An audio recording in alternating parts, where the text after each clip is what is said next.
Good evening. I'm Anchorpete, and this is my wife, Shari T. Good evening. Instead of watching Joe Bob on the last drive-in, we decided once again to watch LISEY'S story on Amazon. It's not Amazon.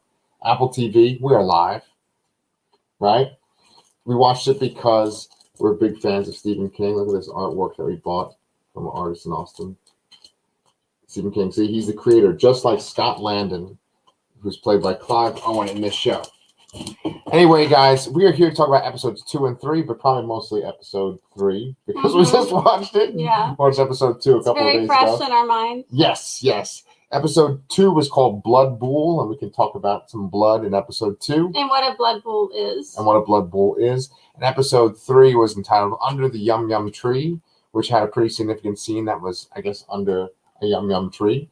And so we're going to talk about that. And you know what, Shari? Last episode, we got a comment from a devoted watcher named Forever Young something, right? And Forever Young said that they couldn't follow us. And so I thought that it would be very simple to just break this down into the 4 storylines, I believe, that are happening in this show. That sounds organized. Yes, I'm trying to be, just like with my copious notes, I'm trying to be organized. You ready? Okay, here's the storylines. You tell me if I'm wrong, right? One storyline is Lisey trying to follow the clues that her husband, Scott Landon, has left behind before he died. Which is the Bool hunt. That's one. Right. Storyline number 2 is that you have Dane DeHaan playing this guy. I wrote his name somewhere. Jim Dandy is what he says in the book. It's Dooley? Zach McCool, or Jim Dooley in the show. The psycho fan. Yeah, the psycho fan. And we'll probably just refer to him as Dane DeHaan. And he is kind of menacing Lisey. And so we see a lot of things from his perspective. That's 2. 3 is that Lisey has a sister named Amanda, and she is stuck in this sort of other world where she's catatonic. In the real world, she's catatonic. God, I'm sorry, step on but the show is implying that she's in another world. Mm-hmm. Not just in her mind, but actually in another world. Mm-hmm. So that's 3. And I would say that the 4th storyline, maybe you can kind of tell me if I'm right or wrong, but I'd say the 4th is just sort of made up of flashbacks of Scott Landon's life, which you see a lot of in the 3rd episode, and also just Lisey's life with Scott. Yeah. So you think that those are pretty much like the 4 storylines? Yeah. And that 4th one is very much about grief and losing her husband and what she's going through. She's got a lot of problems. Yeah, so there's those 4 storylines. We're going to talk about them tonight. And I think one thing we should address just in general, we addressed this last episode too, is that, this show is based on a book by Stephen King, and the book is very clearly influenced directly by Stephen King's life. I think I might have mentioned this last time, but I'm very curious to see how many sisters, or if any sisters, his wife Tabitha has, and if they are similar to the sisters in this show too, book, right? And so research for later. I know, for instance, that Stephen King had a brother. I don't believe he's still alive, but Stephen King had a brother. I think he was an older brother, just like Scott Landon, as we see in episode 2 and 3. He has an older brother. Yeah, who's very important to him. We don't know how his older brother died yet, but we do know he's dead. Paul, right? His name's Paul. Paul. And we see some horrific stuff with Paul and his father. Yeah, and his flashbacks under the yum yum tree. Yeah. In episode 3. Yeah, and besides there being horrific stuff with his brother in that episode, we also do see some kind of wonder-filled stuff with his brother too. Some stuff happened between him and his brother that I was almost jealous of. I kind of wish that I had something like that. You wish you had an older brother like that? I wish I had a sibling that did what his brother did in episode 3. Yeah, siblings can be. What'd you say? Wonderful? Wonderful. Yeah, they can be wonderful things. Yeah. So let's just talk about each of those 4 story arcs. Out of those 4, Shari, the obsessed fan, the catatonic sister, the flashbacks, and Lisey following the clues, which one is the most interesting to you? He's going to be like, none. No. It's loud. But, sorry. No, I wouldn't say none. I'm just considering your question. Which one's the most interesting to you? I really do like Dane DeHaan's performance. I like the things that his character says. But I think for me, the absolute most intriguing thing is, what is Scott Landon's family? What is his talent? How did he affect Lisey's sister? Yeah. That's the most intriguing thing to me. I agree. I'm wondering The flashbacks. I'm wondering what his issues have to do with Amanda's issues, and are they just two totally separate people who are linked by Lisey, who have similar problems, and that his father was a cutter, right, of sorts. His father said he would try to let out the bad by cutting. And I think if you look into like cutting as a psychological issue, you'll find that is something that they're kind of trying to do, is let out some sort of emotion or feeling. That's why people cut themselves. Probably, much better understood if you yourself are a cutter. I don't totally understand. But he actually says the father's trying to let out the bad. And maybe he has that in common with Amanda. But it seems like Scott and Amanda had something when he was alive. Yes, I agree. And I'm not sure what exactly it was, or is it because they had similar problems or issues, or is he part of her problem? Yeah. Well, let's. What do you think? Yeah, my answer to your question kind of involves spoilers. So we're just going to announce right now that there's full of spoilers for episodes 2 and 3 of Lisey's story, and the place where Amanda is this sort of like separate world that you have a bunch of people just sitting on these sort of stone steps, and they're looking at this water. Now, we don't know what this place is in the first 2 episodes, but we feel like maybe Scott has been able to go there because he's able to sort of like leave the world and the real world and go to another when he's alive. When he's alive. Yeah. Okay. And so we've seen clues of this throughout each of the 3 episodes. It does seem that like when this happens, water starts to overflow in the real world, and he like disappears. We saw that in the hospital bed in the, I believe, the first episode. The hospital faucet was overflowing, and he was missing from the bed. In the second episode, we saw that his bathroom in his house, the water was overflowing in the sink, and then he was gone for a minute. Lisey has turned off the water in both cases. When they go on their honeymoon and they're under that yum yum tree that the episode's named after, water starts to kind of come up near them by the tree, and they go to this area, Scott and Lisey, at one point. Yeah, but they don't show what happens. Right. And so at the very end, this is where I got kind of excited with this last episode, Shari, was that the sister Darla, who is the sort of the normal sister out of Lisey and her siblings, she references Scott's books, and she refers to a place called Benella. Am I saying it right? Yeah. I'm looking at my notes, and I don't know what the hell I wrote here. Benella? Yeah, she says that, and then, but he calls it Booyah Moon when he's a kid. Yeah, Bool Moon. Booyah. Booyah Moon? I'm going to spell it. Booya. Booyah Moon. Okay, Booyah Moon. I feel silly saying it, but yes, that is it. There's a lot of silly things. And, Shari is further into the audiobook for this, that the show is based on, than I am. But what's one interesting thing is there is a lot of weird kind of terminology that they use in the show and in the book. And Lisey herself says a lot of weird things, too. Yeah, it's a lot of made-up words. Yeah. I'm not personally loving that. Nor am I. I don't really like that I have to figure out what these words mean. I'm still struggling with what the word Bool means. It seems like it has multiple meanings. What do you think? It seems like it's a surprise. It's a gift, yeah, but it also like it can be something bad. Yeah, well, there's the blood bool, and we can talk about that. It definitely seems like a bool is like that connected to a search, and that a bool is connected to bleeding in some case, in the blood bool. So maybe there's a positive bool and there's a negative bool. But just so that we don't get off track, let's just address what I was saying about the that weird land, the Benella land, right? Or the Booyah? Booyah Moon. Booyah Moon. You wrote it down, look. Okay, I did write down Booyah Moon. So with Booyah Moon, it seems to be this sort of like fantasy realm that's in Scott's books, right? And it also seems like it's a bunch of people just sitting and staring off into the waters. And what do you think about those people? Do you think that they are dead people? Do you think it's like an afterlife, or what do you think? I think some are dead and some are like Amanda, where they're alive, but they are not present in the present. Yeah. They're catatonic, I guess, or something like that. Or the dad makes allusions in this episode to Scott. He says, I see him like he's leaving, he's gone. Mm-hmm. And I think that means that Scott travels kind of in his mind, maybe it's literal, to another place. And it seems like some people do this. Yeah, what I think, and I want to hear what you think. If you agree with me, I think I'm wrong. In the second episode, when Manda is catatonic, she sees Lisey and Darla, her two sisters, like on a pirate ship, and it was from a game when they were like imagining things. Mm-hmm. What was the name? Do you remember the name of the ship? Whatever. Give me a minute, I will. Their kid pirate ship, right?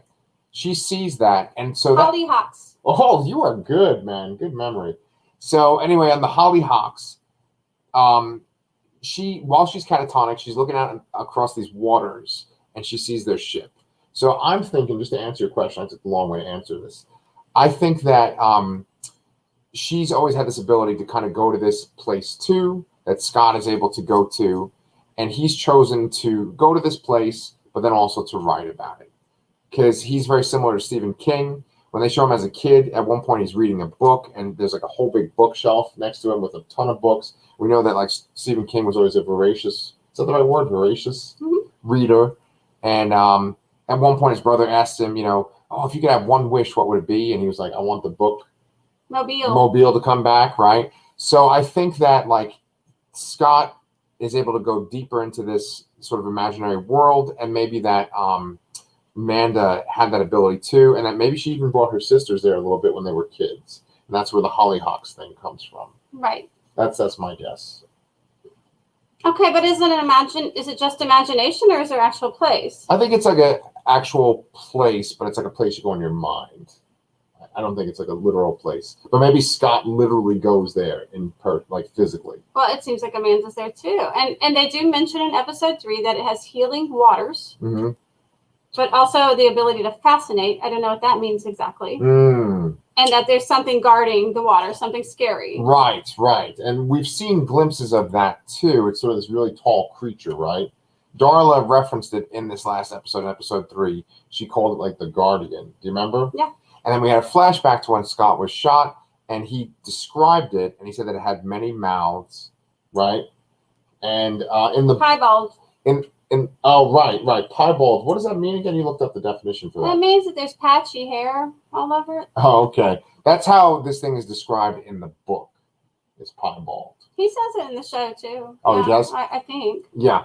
I kind of like that description. It was interesting because when she said like many faces or whatever, that reminded me of H.P. Lovecraft, which I know like one of his gods has many faces, one of his elder gods. And so I know that Stephen King's inspired by Lovecraft, yeah. Highly inspired by Lovecraft, yeah.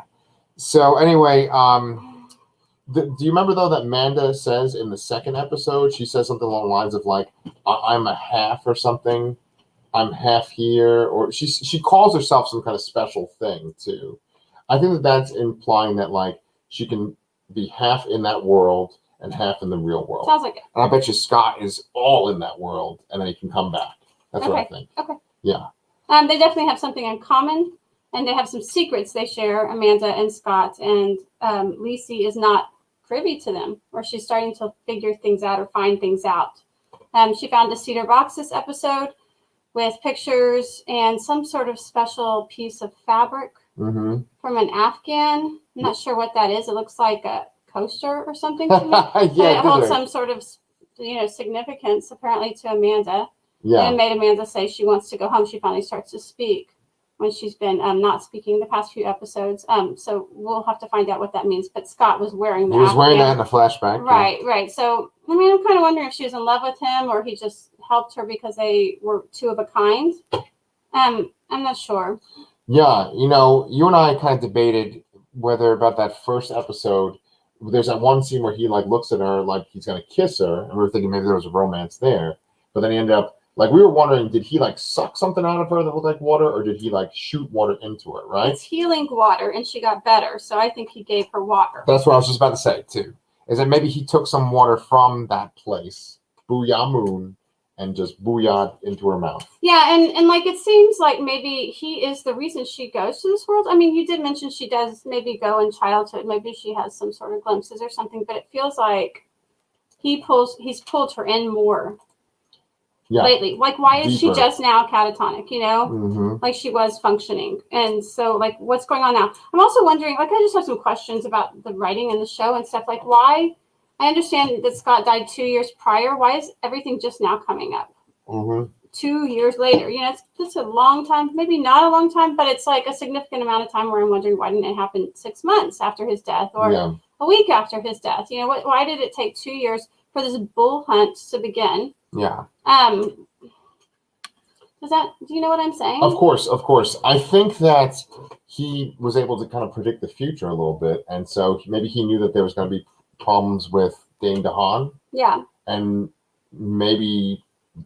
Or some Rabbit fan. Yeah. I don't think he necessarily knew specifically who. Yeah. But he knew what his fans were like, and he calls them deep space cowboys. Deep space cowboys, these nut jobs. And that was one of the reasons why, talking about the other storyline, the Dane DeHaan one, I actually really appreciated that, because I bet you $100 that character is like based almost completely on a bunch of different people that Stephen King has experienced in his life. Yeah, I'm sure he has experience with like rabid fans, like really weird birds, man. Right? Yeah. Well, that like the guy who like assassinated John Lennon was nuts. Yeah. I think whoever shot Ronald Reagan was pretty nutty. Oh yeah, you know, like these people are nutty. You know. Yeah. And we see a little bit of Dane DeHaan's origin in the 3rd episode. He talks about how he wasn't really a reader. He was a homeschooled kid, and that he became a reader because of Scott Landon. And a thinker. So he credits him with quite a bit. You know, the person who taught you to read, to think, that's really an important person in your life. Yeah. And he's got like a cardboard cutout of Scott. Kind of creepy, right? That's one of the things he's got. He's like taking pictures, like videos with it, where he's up close, almost looks like he's gonna kiss it. Mm-hmm. Yeah, and he's making YouTube videos too. I bet you maybe he's getting more views than us, man, making his creepy Scott Landon videos. Well, he has a wall. Oh yeah, it's like a Scott Landon wall. Yeah. Oh, and that's another thing that I kind of like too. You know, this is a little side tangent, but I like the references to Scott Landon books because they all have interesting titles. One is called Relics. Right, another one is called like War Flags or something, or I don't know. Empty Devils is another one. The one that apparently got him famous. They referenced Relics a lot in this last episode. That's the one he won the National Book Award or something for. I always get kind of intrigued by when they make fake book titles or movie titles for things, and you know Stephen King has done this before, obviously with like Misery. You know, what was the name of the author of Misery? Do you remember? Paul Sheldon. Paul Sheldon, yeah. That'd be kind of funny, right? If there was like a signing and Paul Sheldon was at it and Scott Landon. Yeah. Right? Yeah, his alter egos. Yeah. Much. And let's not forget about Misery, which is another story, Stephen King story. About his crazy fan. Yeah, so he definitely, this affects his life probably, and he has to worry about it and think about it. I've never heard how it might affect his wife or his family, and that's what this is about, I think. Exactly. Some of it. Yeah. So I think, Shari, like before we wrap it up, I think there's like 2 more things to touch upon. Well, I have something I want to say because you brought it up and I didn't get to address it. Go ahead, do it. You say that he has this wish under the tree that he wishes the bookmobile would come back as a child. But what his brother says is much more significant, and we should talk about what happened with the father. I'm glad you said that because that was one of the 2 things I wanted to talk about. That was some of the most interesting terrible stuff in this episode. The father is extremely abusive and like crazy, because he makes his kids do certain things because he has these beliefs. He's probably mentally ill. Seems like it. Or does he have reason to believe these things? I don't know, but he is not always kind to his children. He's abusive. And the brother Paul has a moment where his wish is that the father would die, that would electrocute him. He would get electrocuted, yeah. And the father actually gives Paul an opportunity to kill him. He gives him a knife and says, go ahead. But if he's a kid, he's a sweet kid probably. He seems like a sweet kid. He cares about his brother. It's not. He doesn't want to kill anyone. Yeah. But he does wish his father dead. And I think that's important. And we know that Paul is dead, but we don't know how or why. And I'm wondering how much his father and how he treated him is going to affect Paul. Yeah, I'm really, really glad you brought that up because that is one of the 2 things I wanted to talk about. One of the 2 things I wanted to talk about have to do with these flashbacks. And so the flashback that we have in episode 3, they're under the Yum Yum tree, and we're going to talk about that after we're done with this.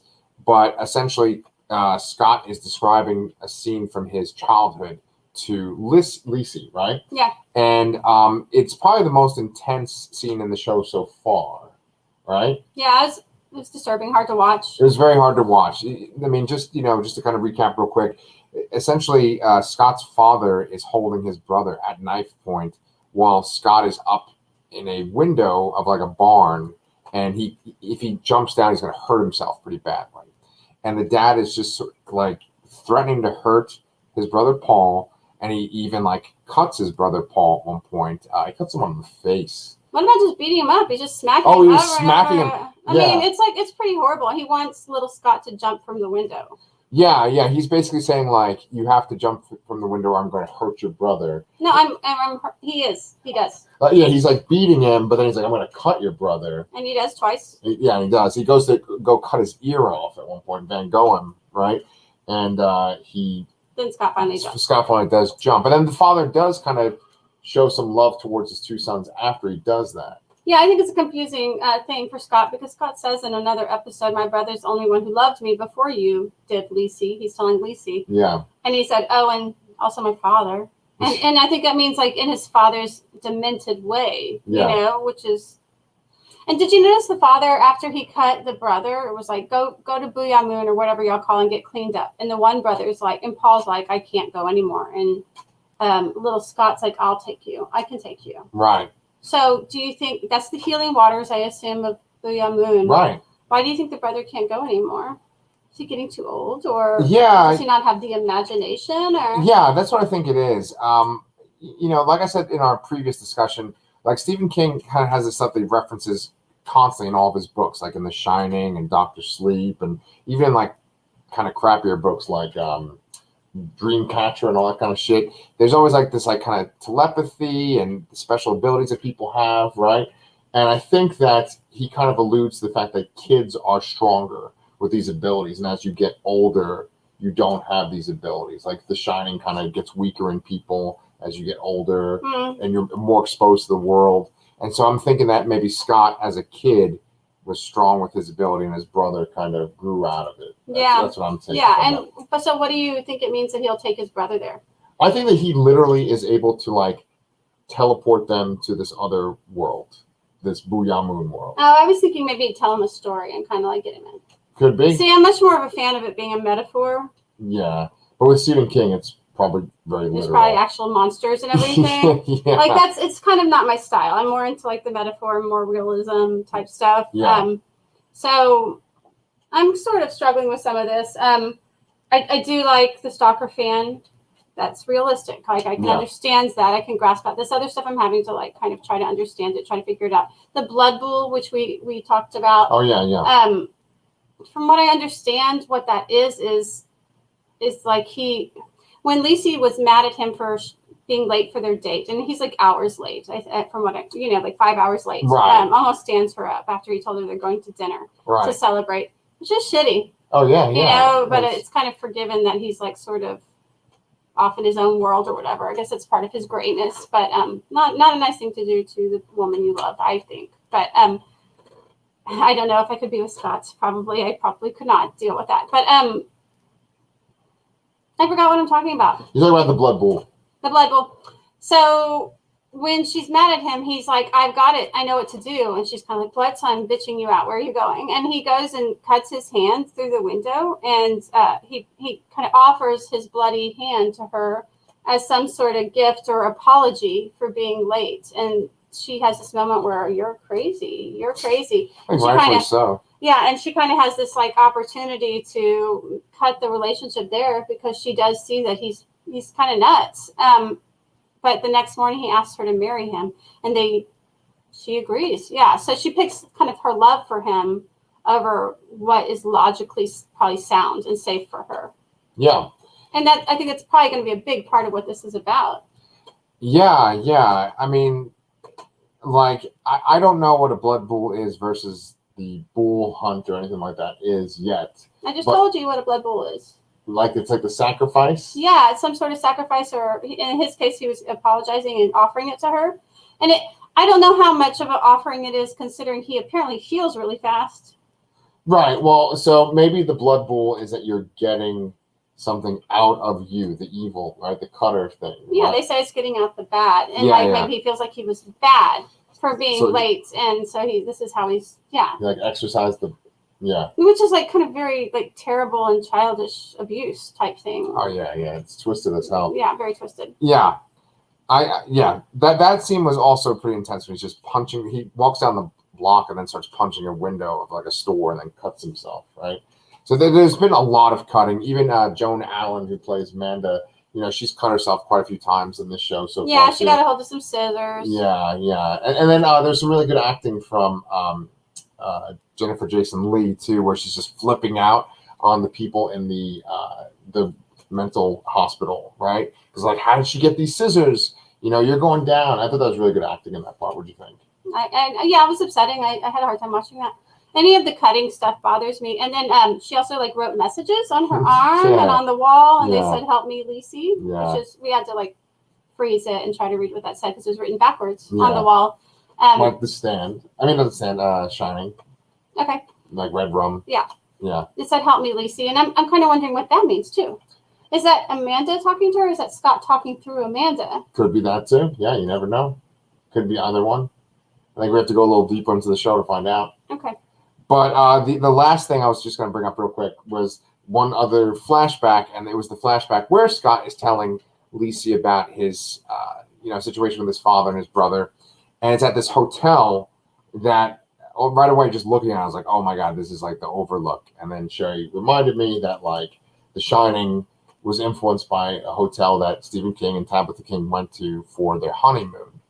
And I mean, obviously the hotel wasn't haunted or anything like that, but to me, I guess one of the things that makes the show more intriguing to me is I think it's kind of interesting that like this story takes place in like the Stephen King world that he has, where everything's intertwined, right?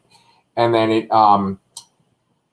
it's like about him essentially, but it's like taking place in that world of his, So it's like he's going to a hotel that is like the Overlook, but it's not the Overlook, right? This is still fiction. It's still fiction, yeah. Yeah. And but I'm assuming that their honeymoon in real life was like what Scott and Lisey had. And I thought it was kind of sweet that little. Do you think they go to a Yum Yum tree in real life? I mean, I wouldn't take this so literal. Honestly, I do think that maybe Stephen King like has had these kind of weird discussions with his wife where things have gotten real deep, and that like she's almost been like kind of bothered by how deep he could get with his imagination. Do you think he had a childhood like that? I do not. No. If you read Stephen King's book on writing, it doesn't sound like there's any kind of like crazy abuse or anything like that. His father was like out of the picture completely too. His mom pretty much just raised him by herself. Was she of sound mind? She did not seem crazy or abusive, no, in any way. And I think that he would be candid about it and would say if she was. Okay. She sounded pretty awesome, actually. Go ahead. Okay, so that's not the same as Scott. No, yeah. There's obviously differences, but I think that everyone is inspired by their real life when they write, and this is very heavily inspired by his life, I think.